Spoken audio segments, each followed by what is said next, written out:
And you shed your identity to a great degree when you went to Africa. Yeah. And so that may enable you to exist in a way that would be much unlike the manner in which you have to exist where people know where you are or who you are. What do you think that did for you? Like the dream, you took this dream quest, let's say, and you paid a price for it. The risk would be the price. Mm-hmm.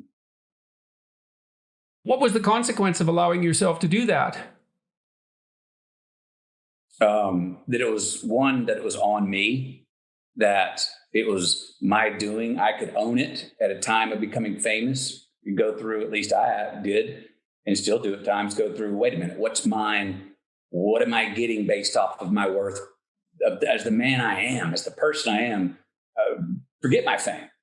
And it becomes challenging. I want to know, what is it's real? What is it not? How many of those I love yous are meant, or how many of them were just following because I just had a big box office hit? And wait a minute, the person that I've had dinner with their kids and spent Christmases with, who have shared I love yous and hugs, then now I have 2 movies that didn't do well and that person won't return my call. Wait a minute. What all matters? What do I want to do? What are we doing here? So, if you have a reputation that has a life of its own, it becomes very difficult to distinguish between yourself and that reputation. Sure. And that's one of the pitfalls of fame. And lots of times you see people sacrifice themselves to their reputation. You see celebrities becoming impersonators of themselves. Yes. And it's a tragic fate, I would say. And well, that's when you go, who's wagging who? I've never wanted my fame to wag me. I mean, like, no. I understand I got famous because of who, to whatever extent, because of who I am. And what did I do? I could see in the book that you were snapping yourself out of your fame, even while you were doing things like the motorhome adventures, because you were living a life that certainly wasn't what I expected to read, that you would voluntarily abandon what so many people value as like the pinnacle of cultural achievement, say at the popular level, and shed all that and set out like any person who doesn't have that. Right. Well, what I was like, for instance, in the South American trip, and it happened in the Mali trips and all the walkabouts, I needed to go to a place where I'd just become famous too. I mean, my world was like, all of a sudden, all the options were mine. Mm-hmm. And 2 days before, none of those options were there.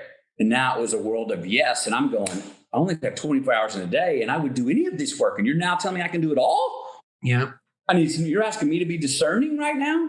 And again, I went away to go, I need to go where someone doesn't know my name. I need to go away where no one's seen my movies. I want to go where there's no electricity. I want to go someplace where those hugs and tears when I say goodbye 22 days later are based only off of the man they met 22 days ago. Well, you managed to abandon them too. One of the problems with being famous is, and I suspect this is particularly the case with the kind of fame that you have, is that it must be very difficult to distinguish between people wanting something from you and people enjoying your company and liking you. And it might even be difficult for them to distinguish between those things, because fame is a very difficult thing to deal with, even as an onlooker. Even as a family member. You wrote about your mom's reaction, for example. She became a fangirl to some degree. And that would be definitely disconcerting. Yes, it was. Yeah, I had 8 years there where my mom and I needed a mother. And what on the other end of the phone was a fan of my fame, someone who wanted my fame more than I did. Right. Well, it shows you the power of that, too, because your mother obviously cared for the person you were before you became famous, but Absolutely. She was overwhelmed. And it's not surprising. I mean, to some degree, the entire Hollywood apparatus exists to manufacture fame that's overwhelming.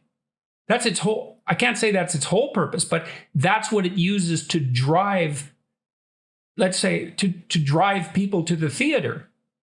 So To Yes. be victimized by that, no. To fall under the sway of that is unsurprising. It's surprising that it could be resisted, and that was certainly you could certainly see that with your mother's response. Oh, for sure. And Yeah. that has that. I'm sorry, I don't remember. Your mom, is your mom still alive? Yeah, she's 88 years young and with us right now. So and has that situation rectified itself? Did she adapt to? We both adapted. Yeah. I got through enough time where I felt stable enough in my career that I was like, her loose lips aren't going to sink my ship. And actually, I Right. let go the reins. And as soon as I said, "You go, Mom. Here's the mic. Hit that red carpet line. You can talk to anybody. You tell, no filter. Sell whatever stories you want." 99% of the time, it's awesome. And I'm like, you know what? Let her enjoy it. And I was able to enjoy it. And then come to that, realization that, I wasn't going to change her. So because I couldn't change her, it's kind of like the sabbatical I took from the rom-coms. I wasn't going to change her, so I just had to kind of block her out for a certain amount of time that ended up being 8 years until I was stable enough to go for it. And our relationship's great. And, all through that time, she didn't love me less. She's loved me in a new, different way, as well as being her son. What I was needing was I needed her to double down on being a mom to me. Right. Where instead of she didn't double down, she didn't even cut it in half. She kind of was really wanting to know about the fame part. And I remember telling her things like, "Well, you keep wanting to come out here and see me, but what if I was an accountant in Chicago? Would you want to come see me as much?" And my two brothers were like, "You don't want to come see us as much. You want to see little brother." And we were like, "Yeah, we get it." So we call her out. And it was a strange